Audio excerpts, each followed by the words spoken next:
On August the 16th of 2017, 30-year-old Sierra Alexis Sutton shot her live-in boyfriend in the head and dismembered his body with a machete in Baytown, Texas. According to local police, Sutton stopped answering phone calls and wasn't available for interviews after she reported 32-year-old Stephen Coleman as a missing person on August the 18th. 2 days after the killing, a neighbor described the suspect as having acted like she knew nothing about the man's disappearance. 4 days after her report, Coleman's torso was discovered at a Baytown landfill. Investigators ultimately determined that he'd been fatally shot in the head by his lover while he was asleep after they'd gotten into an argument. The woman cut him up into pieces, wrapped his body parts in a sheet, and disposed of them in several dumpsters around the city. She fled from Baytown to Metairie, Louisiana, but was later found and arrested. According to detectives, she openly told multiple people about the shooting and said she'd dismembered his corpse because he was too heavy to carry. In her official confession, she added that her 10-year-old daughter was in the living room at the time of the murder. In February of 2019, she was convicted and consequently sentenced to 45 years behind bars. Number 9. Texas woman. A traffic stop conducted by a sheriff's deputy in the east of La Praya, Texas, culminated in the arrest of a woman driving a silver vehicle on February the 25th of 2023. When the deputy instructed the woman to pop the trunk, an adult female and child were discovered inside. The driver, who hadn't been identified as of the most recent updates, was charged with smuggling of persons with a likelihood of serious bodily injury and smuggling of persons under 18 years of age. Her car was impounded, and the woman and child who hid inside the compartment were turned over to Border Patrol agents. Number 8. Stanton Pierce, Lori Perry, and Rebecca Bond. The body of Tyler man Luis Martinez was found in a cemetery in Smith County, Texas, in September of 2016. Stanton Pierce, Lori Perry, and Rebecca Bond were accused of killing the 62-year-old after they burned his body near the Antioch Cemetery. The motive for the killing was unfortunately unknown. Perry told authorities that she'd witnessed Martinez being shot by Bond at a Littlefield Drive residence. As detailed in the arrest affidavit, she said that a .22 caliber rifle was used and added that she wore gloves to break down the rifle while 52-year-old Pierce and Bond transferred the body to an undisclosed location. The two women, 56-year-old Perry and Bond, aged 37, were immediately arrested. Pierce was caught September the 22nd of 2016 following a car chase in which his truck slammed into a tree. The man pleaded guilty to tampering with or fabricating physical evidence with intent to impair a human corpse in February of 2017 and was given a 40-year prison sentence. On April the 6th of 2017, Perry accepted a plea deal and was sentenced to 15 years in custody on a charge identical to Pierce's. Bond, meanwhile, also accepted a plea deal and was sentenced to 50 years in prison for a murder conviction. Number 7. Troy LaRue Parker. A missing 19-year-old girl's body was found inside the trunk of her car in Missouri City, Texas, on August the 27th of 2018. When Sabrina Herrera's family weren't able to reach her that day, they quickly grew worried and eventually tried to locate her using an app. They alerted investigators after they tracked her phone to the 1600 block of Bent Oak Drive. When the police arrived in the area, they located the woman's vehicle and found her body in the trunk. Upon further investigation, it was determined that her high school sweetheart was the last person who'd seen her before she went missing. The boyfriend, 20-year-old Troy LaRue Parker, was subsequently taken into custody, after which he admitted to strangling Herrera using a cord at his home in the 8400 block of Quail Run Drive in Houston. He then added that he placed her body in the trunk of her car, drove to Missouri City, and left the vehicle in a Fort Bend neighborhood. He never disclosed the motive for killing his girlfriend of 5 years, but was charged with murder. He pleaded guilty, was fined $10,000, and on October the 3rd of 2019, received a sentence of 45 years in prison. Number 6. Christopher Johnson.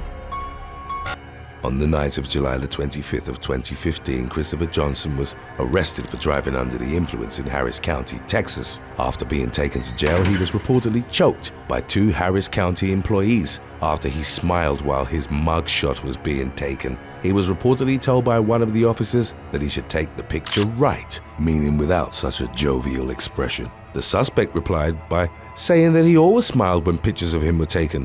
While another shot was being snapped, he was allegedly choked by another officer who was wearing gloves. A year later, Johnson sued Harris County for the alleged assault, which included choking, berating, and ridiculing him while he posed for a total of 10 photographs. Number 5. Sean Carl Payne. On the night of October the 4th of 2012, 35-year-old Sean Carl Payne was accused of public intoxication outside of Shamrock's Bar in Humble in the Houston metropolitan area of Texas. Police were phoned about his inebriated behavior by employees at the Irish bar. According to law enforcement sources, the establishment's patrons said that the man had enjoyed beers and several shots. When Payne was taken to jail, an officer had to physically hold his head up in order for a mugshot to be taken. Number 4. Marissa Ann Sluss and Hannah Marie Webb. At around 3 a.m. on May the 4th of 2017, Texas woman Marissa Ann Sluss called the cops on herself for being too inebriated to drive. Sluss and her friend, 20-year-old Hannah Marie Webb, were parked in the middle of the street on the 100 block of West Parkwood Avenue in Friendswood when officers arrived at the scene. According to law enforcement, the 25-year-old motorist was on her phone and smelled distinctly of alcohol. She told the police that she'd dialed 911 because Webb wasn't complying. The two failed the sobriety test they were administered and were consequently arrested. Webb was charged with public intoxication while Sluss was charged with driving while intoxicated. Number 3. Wanda the pom-pom mom Holloway. On January the 30th of 1991, a neighborhood in Channelview, Texas, discovered that a local mother tried to secure her 13-year-old daughter's spot on the cheerleading squad by plotting to eliminate the competition. 37-year-old Wanda Holloway was reportedly willing to kill for her daughter Shanna's cheerleading endeavors. The latter didn't initially have a spot on the team because another hopeful, Amber Heath, was chosen over her. Holloway subsequently asked her former brother-in-law, Terry Harper, to help her arrange the killing of Amber's mother, Verna Heath. She believed that if Verna was dead, her daughter would be too devastated to perform, which would then result in Shanna getting the spot. When Holloway met with Harper to finalize the hit, the latter covertly recorded their conversation, after which he reported her to the authorities. The audio tapes revealed that the woman agreed to pay $5,000 for the killing of both mother and daughter and $2,500 if only the mother was killed. Holloway was arrested and charged with solicitation of capital murder. On September the 3rd of 1991, she was found guilty and was given a recommendation for a 15-year prison sentence. Additionally, she was fined $10,000. 5 years later, her sentence was reduced to 10 years after the defense petitioned for a new trial. On March the 1st of 1997, after she'd served 6 years, she was ordered to serve the remaining 9.5 years on probation. Dubbed the Pom-Pom Mom, Holloway was also required to serve 1,000 hours of community service. Number 2. Terry Missy Bevers. At around 5 a.m. on April the 18th of 2016, Terry Missy Bevers was getting ready for a fitness class when she was found unresponsive by her students at Midlothian's Creekside Church. The 45-year-old fitness instructor from Red Oak, Texas, had multiple puncture wounds to the chest as well as a head injury. When paramedics arrived, she was officially pronounced dead, and law enforcement commenced an investigation into her death. Camera footage from the church showed an individual who walked with a limp, wearing a SWAT uniform and tactical gear at around 3:50 a.m. The unidentified suspect broke open a door with a hammer to gain access. The victim was first seen in the church at around 4:20 a.m. Several law enforcement agencies were still working on the unsolved case as of the latest developments. In 2021, a reward of $150,000 was offered in exchange for information that could lead to the suspect's identification and capture. After number 1, we already have the next state lined up for you, our previous release on when Colorado goes wrong. Stay tuned if you'd like. Number 1.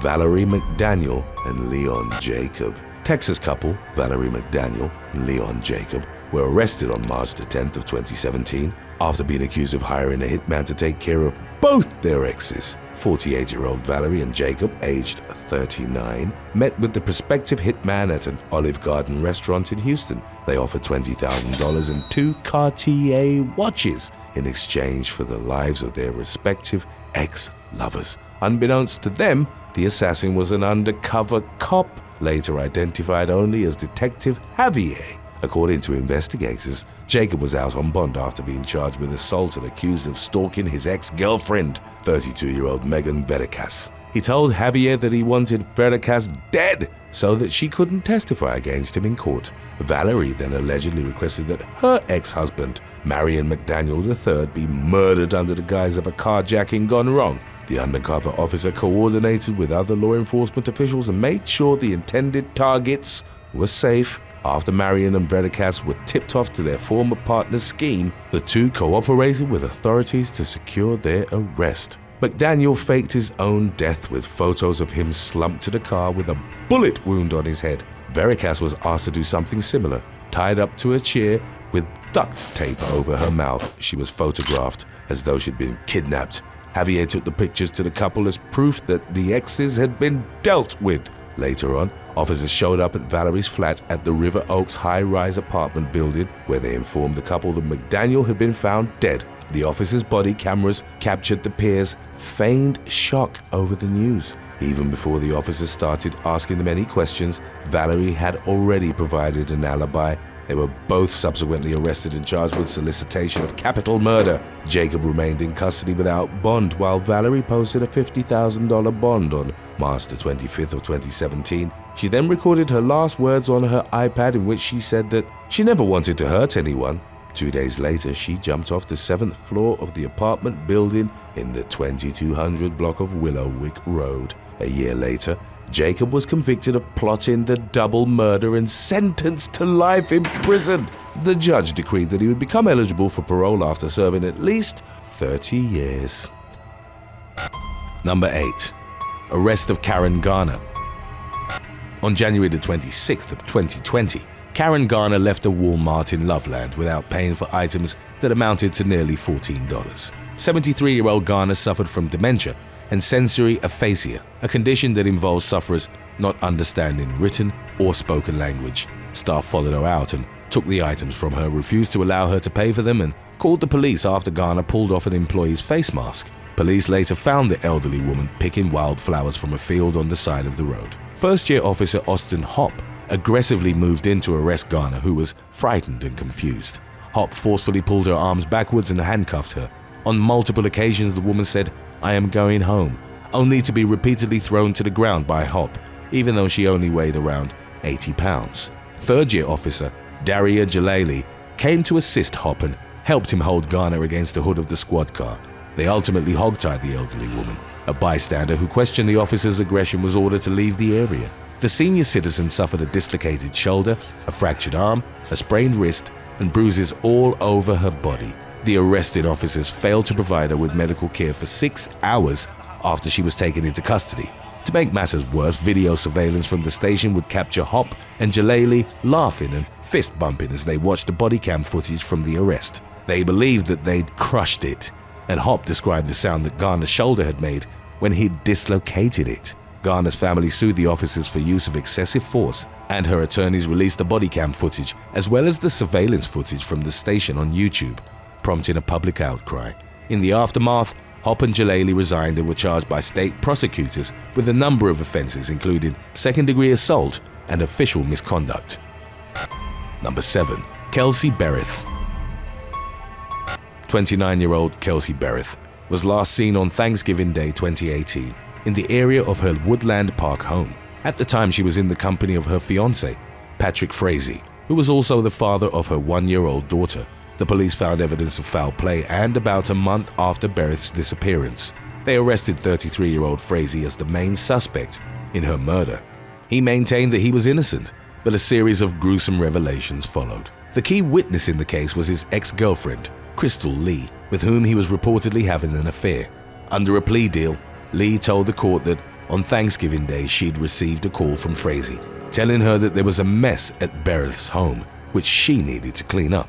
Lee arrived to find blood on the living room floor, splattered on the walls, on kitchen appliances, stuffed animals, and other home items. It took Lee 4 hours to clean up the crime scene, claiming she'd done so out of fear that Frazee would hurt her family. Bereth's remains were never found, as according to Lee, they took the body back to Frazee's ranch and burned it. Frazee opened up to Lee about the murder. He'd blindfolded Bereth with a sweater, under the guise that he would have her guess the smell of scented candles. Then, as their young daughter sat in a back room, Frazee beat Bereth to death with a baseball bat. The motive remains unclear, but it's been speculated as a breakup, and Frazee wanting to avoid a custody battle. He was ultimately sentenced to life in prison plus 156 years. Number 6. David Smith. In 2016, a South Dakota man died after being struck by an avalanche near Wolf Creek Pass in southern Colorado. 23-year-old David Smith was snowmobiling with 3 companions when he got stuck in a gully and triggered the slide on an eastern portion of the pass. The group was caught in the avalanche, with Smith being completely buried under the hard-packed snow. A second snowmobiler was also partially trapped but managed to break free. The slide occurred at around 4 p.m. and the group went to find emergency assistance, but didn't get a cell phone signal until about 2 hours later. A rescue effort was mounted by local authorities and other riders, but Smith had already succumbed to his injuries by the time that help arrived. Number 5. Suzanne Morphew. Nearly a year after she'd gone missing on Mother's Day 2020, the authorities arrested a man for the suspected murder of 49-year-old Suzanne Morphew.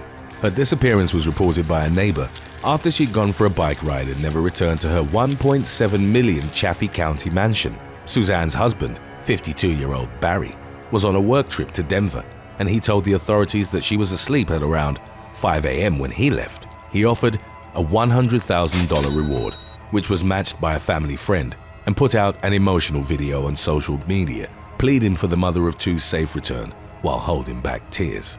Yet as the investigation progressed, Barry became the primary suspect in the disappearance of his wife. It was revealed that she'd been having an extramarital affair for nearly 2 years with a high school friend, and that in April they'd been talking about moving to Ecuador together. Texts exchanged between Suzanne and her friends also indicated that she no longer felt safe around Barry, who'd allegedly shoved her and held a gun to her head. On the day that his wife was reported missing, Barry was seen dumping items in various suburban Denver trash containers, a total of 5 times. He reportedly had no reaction upon being shown surveillance photos of him doing so by the authorities. Cell phone data placed this truck in the area from where his wife's bicycle was later recovered. Suzanne's body was never found and the case is ongoing, but if found guilty, Barry could be sentenced to life in prison. Number 4. Moose trampling. In March of 2020, a woman was attacked by a young moose bull near Breckenridge after she'd gotten too close to it. The unnamed victim, reported as being in her 50s, spotted the moose at around 6 p.m. as it was blocking some residents from getting out of their vehicle. She approached it and tried to guide it away, only to be charged by the massive animal. The woman was brutally trampled and suffered several broken bones. She was taken to a local hospital where doctors were able to stabilize her condition, and she was eventually able to give her account of the incident to wildlife officers. They euthanized the bull in accordance to agency regulations, as most research indicates that once a wild animal displays aggression and attacks a human, it's likely to happen again. Number 3. Gypsy Kalungi. Dane and Gypsy Kalungi met through a dating app in 2017 and got married after the latter moved to Colorado Springs from the Philippines. The wedding took place 2 years after Dane's first marriage had ended in divorce. 28-year-old Gypsy was last seen alive in March of 2019, with her family reporting her missing the following month after she'd gone silent in their online communication. When questioned by the police, Dane claimed that he didn't know anything about her whereabouts. He stated that on March the 20th between 11 p.m. and 12 a.m., she'd left him after they'd had a fight. Dane told officers that he'd found text messages between her and someone named Travis, who she was planning to meet. Investigators later learned that he was one of 2 soldiers at Fort Carson who Gypsy was seeing, but could tie neither man to her disappearance. The case went cold in January of 2020, and Dane moved to California Officers interviewed him in San Diego about a cell phone tower ping that placed him in the same area as Jepsy's cell phone 5 days after their reported fight, but Dane invoked his Fifth Amendment right to remain silent. The police were suspicious of him after learning that he'd strangled his first wife, Elaine, on 5 to 7 separate occasions. However, the break in the case didn't come until March of 2021. More than 2 years after Jepsy had gone missing, Elaine called a detective and told him that Dane was briefly returning to Colorado and that he'd asked if they could meet for lunch. She agreed, and during the meetup, they had a conversation in which Dane confessed to her that he'd killed Jepsy. Several days later, Elaine set up a phone call with Dane while a detective was listening and recording. He revealed the full story of the killing and how he'd strangled Jepsy to literally stop the words from coming out of her mouth for a second. Dane then realized that he'd squeezed her throat for too long and had done some damage. He put her in the trunk of his car and drove to the Florissant area, where he dug a hole as deep as he could until 3 in the morning. It was there that he dumped her body. Based on the recorded conversation, Dane was arrested in June of 2021 in Albuquerque. Number 2. Beer mauling in garage. In late May of 2021, a Colorado man was severely mauled by a bear in his garage near Steamboat Springs. The incident occurred at around 11 p.m. on a Sunday, when the unnamed victim noticed the open garage door and went to close it. Inside, he saw a mother bear with 2 cubs. The homeowner tried backing away, at which point the sow charged him, most likely as a way of protecting its young. The animal bit and clawed the man, inflicting deep cuts to his legs and head before fleeing the premises. He was rushed to a local hospital and required surgery, but was expected to survive. It was later revealed that the victim had stored birdseed and other items that could attract bears inside the garage. The sow was hunted down in the aftermath by wildlife officials, and traps were set up for the cubs, with the intention of relocating them. Number 1. United Bank Tower Robbery. On Father's Day 1991, a violent bank robbery occurred at the United Bank Tower, currently called the Wells Fargo Center in Denver. The bank had recently changed its policy, requiring guards to be unarmed. At around 9 a.m., a man falsely claiming to be a vice president at the bank asked to enter through a side freight elevator. A guard rode the elevator up to meet him and was held at gunpoint when the doors opened. The guard was forced to take him to an area of the bank located below the basement. It was there that the robber killed the guard, hid his body in a storage room, and made off with his access card. He then kept moving through the tunnels and reached the basement area, which housed the guard room and the vault. He killed 3 more guards, 2 of whom he ambushed inside their station, and 1 who'd returned to it after hearing gunshots. Throughout the killing spree, he'd fired a total of 18 bullets on the guards, only 1 of which had failed to reach its targets. He then erased traces of his presence from the crime scene by removing his shell casings, pages from the guard logbooks, and surveillance videotapes. The robber made his way into the vault, where 6 tellers were processing cash deliveries. They were ordered to lie on the floor with their eyes closed, and the senior vault manager was told to fill a satchel with cash from the workstations. One curious aspect was that only about $200,000 was taken, even though $2 million were available in the cash room and vault. The tellers would later describe the suspect as a man in his 50s or 60s, with a bandage on his cheek, who was wearing mirrored sunglasses and a brown fedora, along with a gray sports coat and blue or gray slacks. After the satchel was filled, the robber locked the employees into a man-trap, an access room with interlocking doors, and made his escape. In the ensuing investigation, the authorities focused their attention on James King, a retired Denver police officer and former guard at the bank. He'd left the job 10 months prior to the robbery and was in massive debt. A search of his home found no evidence to concretely link him to the crime. The only suspicious items were a detailed map of the bank in a folder marked Plans, as well as several fake IDs showing King's picture and various aliases. The latter were dismissed by a judge, since it couldn't be proven King had used the IDs illegally. A jury ultimately acquitted him of all charges after 53 hours of deliberations.